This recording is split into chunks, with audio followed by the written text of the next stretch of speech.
नमस्कार साथियों,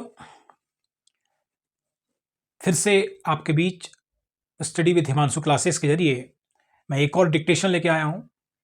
आशा करता हूं कि ये डिक्टेशन आपको पसंद आ रही होंगी और आप लोग अपने आगामी परीक्षाओं के लिए इससे डिक्टेट भी कर रहे होंगे, लिख भी रहे होंगे। चलिए एक और डिक्टेशन के साथ इस वीडियो की शुरुआत करते हैं। मैं 1 2 3 स्टार्ट कहूंगा तो फिर आप स्टार्ट से लिखना प्रारंभ करेंगे। चलिए स्टार्ट करते हैं। 1 2 3 स्टार्ट।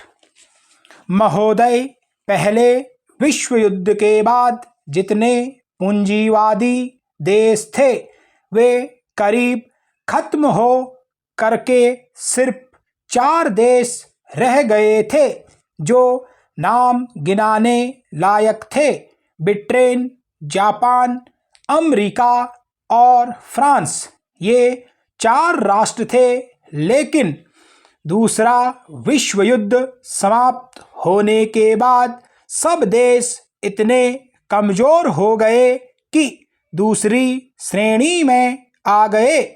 सिर्फ एक अमेरिका रह गया और मैं आपसे कहना चाहता हूं, जो आगे का समय आने वाला है, निश्चित रूप से अमेरिका की वह शक्ति आगे जाकर नहीं रहेगी, क्योंकि संसार में जो गरीबों की शक्ति बढ़ रही है उस शक्ति को कोई रोक नहीं सकता है।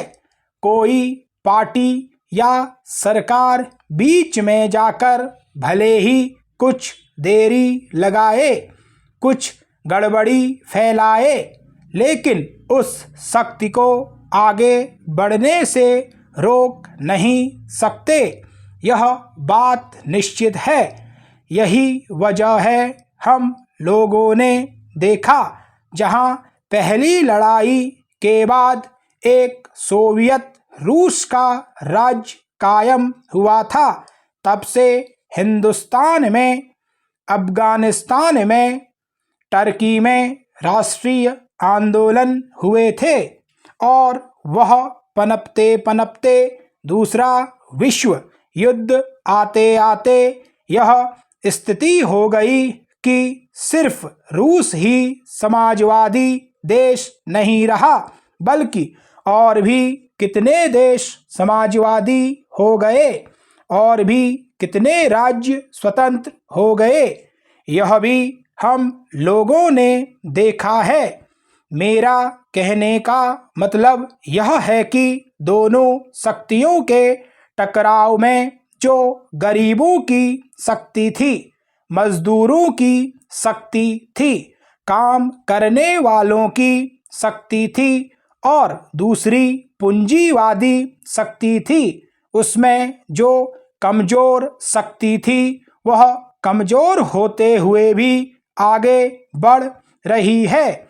इसलिए कहा जा सकता है कि अमेरिका की शक्ति का भी ह्रास होगा और अभी जो घटनाएं अंतर्राष्ट्रीय क्षेत्र में हुई हैं वे इस बात का प्रमाण हैं कि उनकी शक्ति दिनों दिन कम हुई है। लेकिन यह भी सही है कि इसमें रूस का भी हाथ है।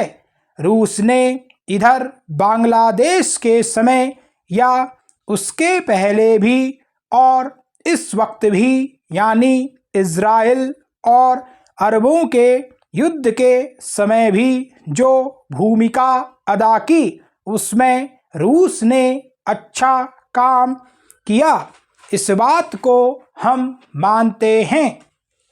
अभी रूस की तरफ से ब्रेज़नेव आए थे और इस सिलसिले में जो समझौता हुआ है उस समझौते को भी हम अच्छा समझौता समझते हैं और इस माने में अच्छा समझते हैं क्योंकि हिंदुस्तान जब आर्थिक दृष्टि से कमज़ोर है तो अपने को मजबूत करने के लिए अगर कोई उपाय करता है तो वह ठीक करता है। चलिए टाइप कीजिए। मिलते हैं फिर से एक नई डिक्टेशन के साथ। धन्यवाद।